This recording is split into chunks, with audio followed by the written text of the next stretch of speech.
Dhurandhar one അത്യാവശ്യം സംശയത്തോടെ ഞാൻ കാണാൻ പോയ ഒരു പടമായിരുന്നു. അതായത് 3.5 മണിക്കൂറോളം ഡ്യൂറേഷൻ ഉണ്ടായിരുന്നു. അതെങ്ങനെ കണ്ടിരിക്കാൻ പറ്റും, അത്രത്തോളം എൻഗേജിംഗ് ആയിട്ട് എടുക്കാൻ പറ്റുമോ എന്നുള്ള കാര്യത്തിലൊക്കെ എനിക്ക് അത്യാവശ്യം നല്ല സംശയം ഉണ്ടായിരുന്നു. കണ്ടു കഴിഞ്ഞപ്പോൾ ആക്ച്വലി ആ സംശയങ്ങളൊക്കെ പോവുകയാണ് ചെയ്തത്. കാരണം എന്ന് വെച്ചാൽ Aditya such A brilliant film maker എന്നാണ് എനിക്ക് ആ പടം കണ്ടപ്പോൾ തോന്നിയത്. കാരണം ഒരു ലാഗ് പോലും ഇല്ലാതെ 3.5 മണിക്കൂർ നമ്മൾ എഡ്ജ് ഓഫ് സീറ്റ് ആയിട്ട് കൊണ്ടുപോകാൻ പറ്റിയിട്ടുണ്ടായിരുന്നു. അപ്പോൾ ദുരന്തർ 2 വരുമ്പോൾ അത് ഇതിനേക്കാളും ദൈർഘ്യത്തിൽ, അതായത് ഏകദേശം ഒരു 4 മണിക്കൂറോളം ഡ്യൂറേഷനിലാണ് പടം വരുന്നത്. പക്ഷെ എനിക്ക് ആദ്യ ഭാഗത്ത് പോലെ അത്ര ഡൗട്ടൊന്നും ഉണ്ടായിരുന്നില്ല. കാരണം ഇതും എൻഗേജിങ് ആയിരിക്കും എന്ന് എനിക്ക് ഏകദേശം ഉറപ്പുണ്ടായിരുന്നു. So I decide to give it a go. അതായത് പടത്തിൻ്റെ പെയ്ഡ് പ്രീമിയർ ഷോ ഇന്നലെ തന്നെ കാണാൻ തീരുമാനിച്ചു. അതായത് Kochi PVR movie OD6 Dolby Atmos സ്ക്രീനിലാണ് കണ്ടത്. So Dhurandhar 2 revenge.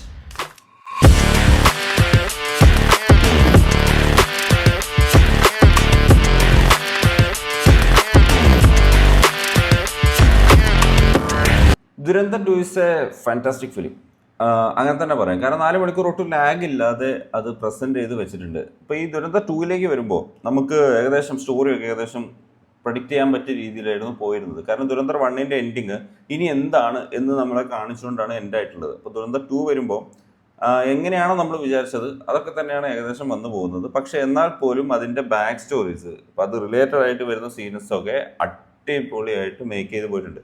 അപ്പോൾ നമുക്ക് 4 മണിക്കൂർ പടത്തിൻ്റെ ഇപ്പോൾ ഇതൊക്കെയാണ് സംഭവിക്കാൻ പോകുന്നത്, ഇത്രയൊക്കെയാണ് വില്ലന്മാർ വരുന്നത്, ഇത്രയൊക്കെയാണ് കൊലപാതകങ്ങൾ വരുന്നത് എന്നൊക്കെ നമുക്ക് ഏകദേശം അറിയാമെങ്കിൽ പോലും 4 മണിക്കൂർ ലാഗ് ഇല്ലാതെ കണ്ടിരിക്കുക എന്നുള്ളത് ആ ഒരു മേക്കിങ്ങിൻ്റെ പവർ എന്ന് തന്നെ പറയാം.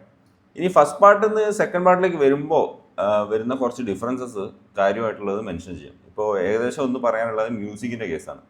ഇപ്പോൾ ഫസ്റ്റ് പാർട്ടിൻ്റെ അത്രയും സോങ്സ് ഒന്നും സെക്കൻഡ് പാർട്ടിലേക്ക് വരുന്നില്ല.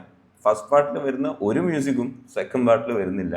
അത് എനിക്ക് തോന്നുന്നു ഫസ്റ്റ് പാർട്ടിൻ്റെ ഒരു സരിഗമ കഴിഞ്ഞ് സെക്കൻഡ് പാർട്ട് T സീരീസിലേക്ക് ഇവർ മൂവ് ചെയ്തപ്പോൾ എന്തോ സർട്ടിഫിക്കേഷൻ ഇഷ്യൂസോ അല്ലെങ്കിൽ ലൈസൻസിങ് ഇഷ്യൂസ് കാരണമായിരിക്കാം ഫസ്റ്റ് പാർട്ടിലെ സോങ്സ് ഒന്നും സെക്കൻഡ് പാർട്ടിൽ വരുന്നില്ല. അപ്പോൾ എനിക്ക് BGM ഒക്കെ ആണെങ്കിലും അല്ലെങ്കിൽ ഈ ചെറിയ ഒക്കേഷനിൽ വരുന്ന സോങ്സ് ആണെങ്കിലും ഫസ്റ്റ് പാർട്ടിനെ അപേക്ഷിച്ച് സെക്കൻഡ് പാർട്ട് കുറച്ച് മോശമായതാണ് എനിക്ക് തോന്നിയത്. പക്ഷേ സെക്കൻഡ് പാർട്ടിൻ്റെ എൻഡിങ് ക്ലൈമാക്സിലൊരു സോങ് വരുന്നുണ്ട്, അത് അടിപൊളിയായിരുന്നു. അത്ര നല്ല രീതിയിൽ ഇഷ്ടപ്പെട്ടൊരു സോങ് ആയിരുന്നു അത്. പിന്നെ ഫസ്റ്റൊക്കെ ഇപ്പോൾ ഇതിൻ്റെ സ്റ്റാർട്ടിങ് ഒക്കെ കണ്ടപ്പോൾ അക്ഷയ് ഖന്നേനെ ഒന്ന് മിസ് ചെയ്ത പോലെ എനിക്ക് തോന്നി. കാരണം ആളുടെ ആ ഒരു ചാം സെക്കൻഡ് പാർട്ടിൽ അത്രത്തോളം കണ്ടില്ല. വേറൊരു മേജർ ഇഷ്യൂ സെക്കൻഡ് പാർട്ടിൽ എനിക്ക് തോന്നിയത് വില്ലന്മാരുടെ അഭാവമാണ്. ഇപ്പോൾ വില്ലന്മാരുള്ളവരും അത്ര അങ്ങ് പവർഫുൾ ആയിട്ട് തോന്നുന്നില്ല. കാരണം ഇയാൻ പാറ്റേനെ കൊല്ലുന്ന പോലെയാണ് പല വില്ലന്മാരെയും അവിടെ കൊന്നുകൊണ്ടിരിക്കുന്നത് ഈ പടത്തിൻ്റെ സെക്കൻഡ് ഹാഫിലൊക്കെ. അപ്പോൾ അതൊന്നും അത്രത്തോളം പവർഫുൾ ആയിട്ട് തോന്നിയില്ല. അർജുൻ രാംപാൽ അഭിനയിച്ചിട്ടൊക്കെ അടിപൊളിയാക്കിയിട്ടുണ്ട്. പക്ഷെ എന്നാൽ പോലും ആ ക്യാരക്ടറിൻ്റെ ഒരു സ്ട്രെങ്ത് അല്ലെങ്കിൽ അത്ര ഒരു വില്ലനിസം അല്ലെങ്കിൽ ഒരു അത്രയും സ്ട്രോങ് വില്ലനാണ്, അത് നായകനെ ഉതകുന്ന ഒരു വില്ലനാണെന്നുള്ളൊരു തോന്നൽ വന്നില്ല. അപ്പോൾ അതൊക്കെയാണ് ഒരു മേജർ ഡ്രോബാക്സ് ഒക്കെ ആയിട്ട് ഈ പടത്തിന് തോന്നിയത്. പക്ഷെ അല്ലാത്ത പക്ഷം ഒരുപക്ഷെ എനിക്ക് തോന്നുന്നു ഒരുപാട് വയലൻസ് സീനുകളുള്ള അത്രയും ത്രില്ലിംഗ് ആയിട്ടുള്ള ഒരു മൂവിയാണ് ദുരന്തർ 2. അപ്പോൾ ഇതിൻ്റെ വേറെ പോസിറ്റീവ് പറയാനുള്ളത്, എക്സ്ട്രീം പോസിറ്റീവ് പറയാനുള്ളത് നമ്മുടെ രൺവീർ സിംഗ് തന്നെയാണ്. കാരണം എന്ന് വെച്ച് കഴിഞ്ഞാൽ ഫസ്റ്റ് ഹാഫിൽ രൺവീർ സിംഗ് അക്ഷയ് ഖന്ന കാരണം ഒന്ന് സൈഡ് ആയെങ്കിലും ഇതിൽ ഫുൾ രൺവീറാണ്. എന്ന് വെച്ചാൽ തുടക്കം മുതൽ അവസാനം വരെ 4 മണിക്കൂർ രൺവീറിൻ്റെ ഒരു ഷോ എന്ന് തന്നെ പറയാം. അപ്പം അടിപൊളിയായിട്ട് തന്നെ രൺവീർ ഇത് പെർഫോം ചെയ്തിട്ടുണ്ട്. നമുക്ക് ചില സീൻസൊക്കെ ലൈക്ക് ആ ഒരു ഫീല് കിട്ടും, ആ ഒരു ഇമോഷണൽ ഫീല് നമുക്ക് വെയിറ്റേജ് നമുക്ക് തന്നെ ഫീൽ ചെയ്യുന്ന രീതിയിൽ തന്നെയാണ് അത് ഷൂട്ട് ചെയ്തിട്ടുള്ളത്.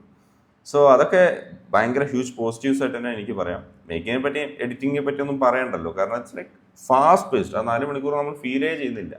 പിന്നെ ട്വിസ്റ്റ് ആൻഡ് ടേൺസ് ഒക്കെ ആണെങ്കിൽ അവസാനം ഒരു അടിപൊളി ട്വിസ്റ്റ് വരുന്നുണ്ട്, അത് അടിപൊളിയായിരുന്നു. അപ്പം ബാക്കിയൊന്നും അത്ര ഭീകരമായ ട്വിസ്റ്റുകളൊന്നും വരുന്നില്ല. ഇങ്ങനെ കണ്ടിരിക്കാം. പ്രത്യേകിച്ച് ലൈക്ക് എന്താ പറയുക, നമുക്ക് യാതൊരുവിധ ലാഗും ഒന്നുമില്ല, കണ്ടിരിക്കാൻ ഒരു ബുദ്ധിമുട്ടില്ല. കാരണം ആ രീതിയിൽ സ്മൂത്ത് ആയിട്ട് തന്നെ പടം എടുത്ത് പോയിട്ടുണ്ട്. പിന്നെ പൊളിറ്റിക്കൽ പ്രോപ്പഗാൻഡ ഉണ്ടോ വെച്ചാൽ ഉണ്ട്, പക്ഷേ അതിനെ പറ്റിയിട്ട് കാര്യമായി പ്രതിപാദിക്കുന്നില്ല. ഇപ്പോൾ ഒരു ഡയറക്ടർക്ക് അയാളുടെ പൊളിറ്റിക്സ് പറയാനുള്ള അവകാശമുണ്ട്, ആ പൊളിറ്റിക്സ് അവിടെ പറഞ്ഞിട്ടുണ്ട്. പക്ഷെ എന്നാൽ പോലും അത്ര എന്താ പറയുക അഗ്ലി ആയിട്ട് അവരെടുത്തിട്ടില്ല. നീറ്റായിട്ട് തന്നെയാണ് എല്ലാ പോർഷൻസും അവർ ചെയ്തിട്ടുള്ളത്. ഈവൻ മാധവന്റെ പോർഷനൊക്കെ അടിപൊളിയായിരുന്നു. ഇപ്പം എന്ന് വെച്ചാൽ ആൾക്ക് അങ്ങനെ അത്ര അധികം സ്ക്രീൻ സ്പേസ് ഒന്നുമില്ല, പക്ഷെ 3-5 സീൻസ് ആൾ വരുന്നത് അടിപൊളിയായിട്ട് തന്നെ അവർ ചെയ്തിട്ടുണ്ട്. അങ്ങനെ മൊത്തത്തിൽ ഒരു ആക്ഷൻ പാക്ഡ് ഫാന്റാസ്റ്റിക് ഫിലിമാണ് Dhurandhar 2. Watch it in theatres. ഒരു പാക്ഡ് തിയേറ്ററിൽ കുറച്ച് എനർജറ്റിക് ഓഡിയൻസിൻ്റെ ഒപ്പം കണ്ടു കഴിഞ്ഞാൽ നല്ലൊരു ഇമ്പാക്റ്റ് തന്നെ കിട്ടുമെന്നാണ് എനിക്ക് തോന്നിയത്. 2000 കോടിയൊക്കെ ഇത് ചിലപ്പോൾ ബ്രേക്ക് ചെയ്തു എന്നും വരും. കാരണം അടിപൊളി പടമാണ്. അത്ര അടിപൊളി പടമായിട്ടാണ് എനിക്ക് തോന്നിയത്. ഇപ്പോൾ റീസെൻ്റ്ലി എനിക്ക് തോന്നുന്നു ദുരന്തർ 2 കമ്പയർ ചെയ്യാൻ പറ്റിയത് ദുരന്തർ ആയിരുന്നു എന്ന് തോന്നുന്നു ഹിന്ദി ബോളിവുഡിന് വന്ന്. So go for it in theatres. അത്യാവശ്യം നല്ല സൗണ്ട് സിസ്റ്റം ഒക്കെ ഉള്ള തിയേറ്ററിൽ കാണാം. I enjoyed it really through out. It's fantastic film.